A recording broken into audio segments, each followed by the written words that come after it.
The price of Bitcoin and the whole crypto market is dumping.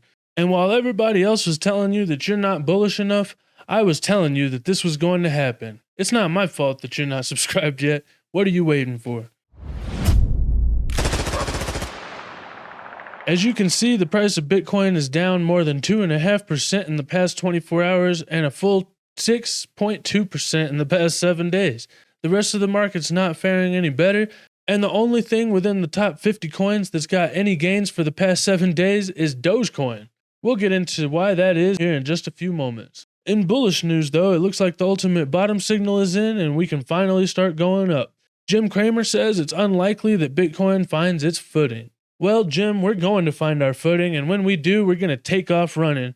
But all jokes aside, he didn't exactly say that we're going to continue to the downside. He said that we're not going to find our footing, and he can still be wrong if we do go down as long as we find some footing at some point. But where is that footing going to be? Well, here we have the Bitcoin chart, and as you can see, we are down almost a whole 20% since the top of the market at the ETF approval date, with the current dip being at about 17%.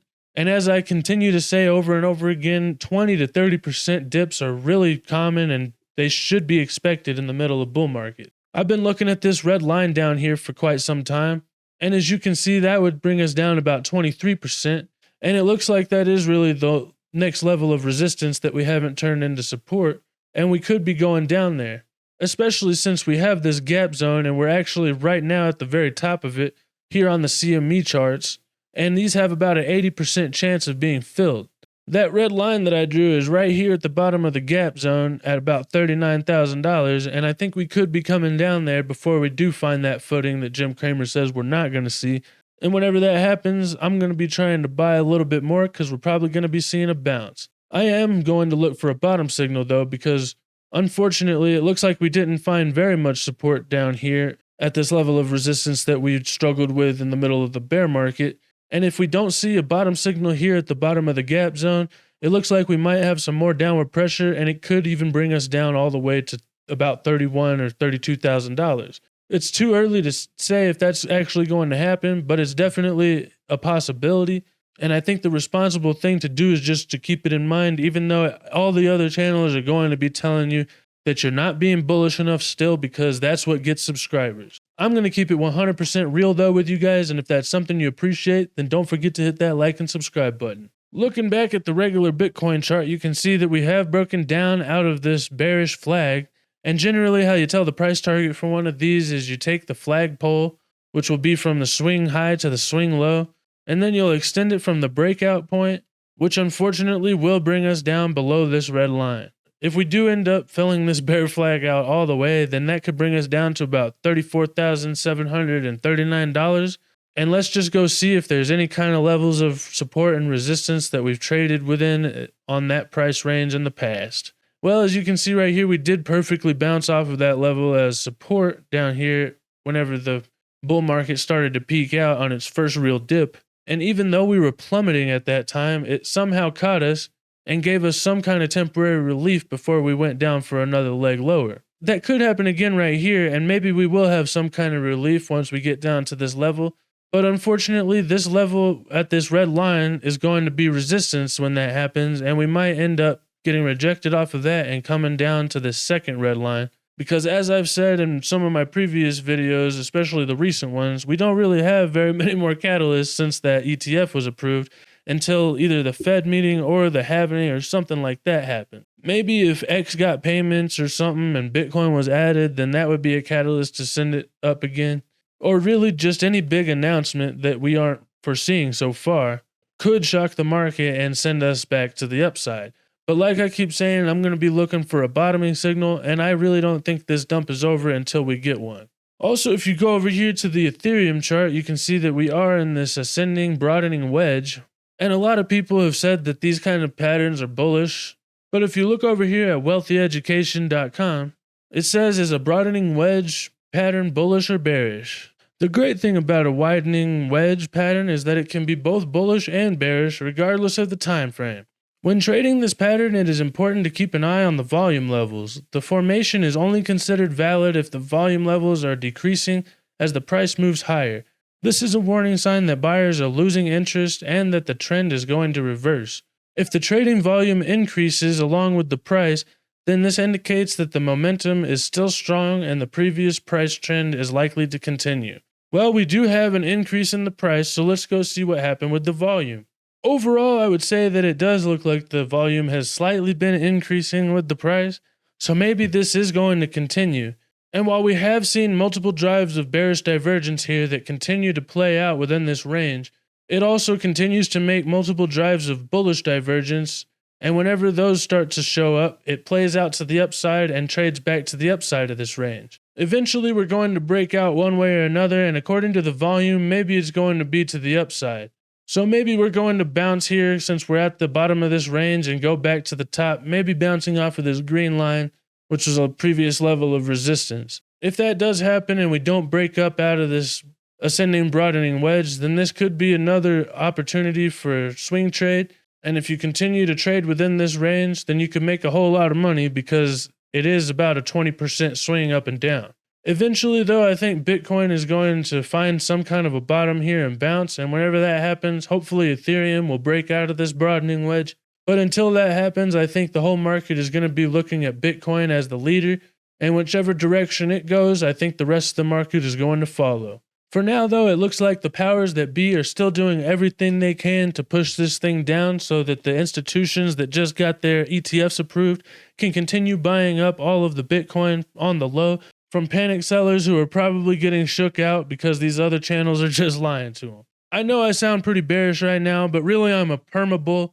We just had to be reasonable and responsible because, like I always say, nothing goes up in a straight line forever. And there are going to be retracements, but those retracements also offer really great opportunities to multiply your wealth. To me, that's what's important. I want to multiply my wealth, and I want to help you do the same. I don't really care about the subscribers because I'm sure they're going to come with the bull market, but if they don't, I don't plan on getting rich from YouTube anyway.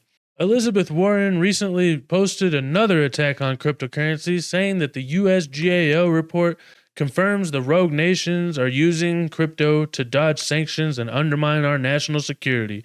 Oh, wah. Well, luckily there is community notes. They called her out and said that the U.S. Treasury Department's own February 2022 National Money Laundering Risk Assessment report states that fiat is the preferred currency for financial crimes. I don't know if you guys are aware, but the preferred fiat of the whole world is the US dollar. So that means that the US dollar is the #1 currency for money laundering. Maybe this is why Elizabeth Warren continues to pull for banks and wants you to use nothing but fiat. It's almost like she's projecting or something. Elon Musk revealing his plans to revolutionize payments. All right, Ashley, can you explain exactly what he's doing? He likes to use that term, revolutionize, and this term, revolutionize payments, on his platforms this year, he says, confirming rumors basically of a plot to replace PayPal. You're talking about Bitcoin. Musk has confirmed that SpaceX owns a bunch of Bitcoin and that he still owns a lot of Bitcoin rival Dogecoin, if you remember, a cryptocurrency that Musk once said he wanted to make the currency of the earth. This is why Dogecoin is the only cryptocurrency in the top 50 coins to have gains going on this week. Not because Elon Musk announced that he still holds Dogecoin, we all already knew that, but because Elon Musk wants to revolutionize the financial industry by offering crypto payments on X. And what's Elon Musk's favorite cryptocurrency of all time? Well, it's Dogecoin, obviously. A couple of days ago, this new X account was created called Payments at X Payments. And it looks like X payments are actually coming to X. And this sent the price of Dogecoin soaring because everybody expects Doge to be the first cryptocurrency added. According to this article on Cointelegraph, Dogecoin has hit a 7-day high as X payments account gains 100,000 followers in one day. Traders have again raised hopes over Dogecoin after a newly created payments-focused accounts for the platform quickly gained traction. Obviously, with so many followers in one day, a lot of people are excited about this new technological breakthrough that's coming to the platform. And since Elon Musk's location over the past year or so has been at XD for Dogecoin, he probably has a plan for both of them, and that plan might be one and the same. According to this other article on Cointelegraph, the global crypto user base has surpassed 500 million in 2023, and as the user base continues to climb, Big companies like X and other competitors are going to be trying to find any way they can to offer cryptocurrency services to their customers. For now, though, it looks like we may have been blessed with a few more months to readjust our portfolios and get ready for the next moonshot, because there's 91 days until the next halving, and even though the next FOMC meeting and interest rate decision is in 8 days, it looks like there's a 99% chance that there's not going to be any change. And since the last time I looked at this, unfortunately, it looks like the probability is more likely, with a 58% chance that we're going to see the same in the next meeting in March. So if the Fed doesn't come out and say anything that indicates they might be doing cuts sooner, we might have to wait until May, and that might line up kind of perfectly with the beginning of the bull market for Bitcoin, because the halving is supposed to happen on April 22nd, and that usually indicates the beginning of the parabolic phase of the bull market. Here we have a chart that shows you what happens after all of the halvings, and if I move myself out of the way here, you can see that first halving happened here, and we did have a dip right before it, but afterwards we went absolutely parabolic, and it seems like a similar thing continues to happen every time we see this halving come around. Before the halving, it looks like the price tries to recover, but it doesn't go parabolic yet.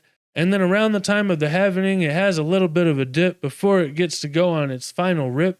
And if you miss the first part of the bull market, then the halving might represent the last opportunity to get in and experience life-changing wealth in this bull market. So let me know what you guys think in the comments. Do we have a little bit more dip to go before we get the rip? Or is Jim Cramer going to hit it again, or are we going to bounce and find our footing right here? Either way, thank you guys so much for watching, and don't forget to hit that like and subscribe button. But most importantly, don't forget to have a wonderful day, and I'll see you guys next time. Bye. Oh, and if you want to know what my price target is for Dogecoin, then you can find that over in my Discord. There's a link down in the description. Just ask me whenever you get over there.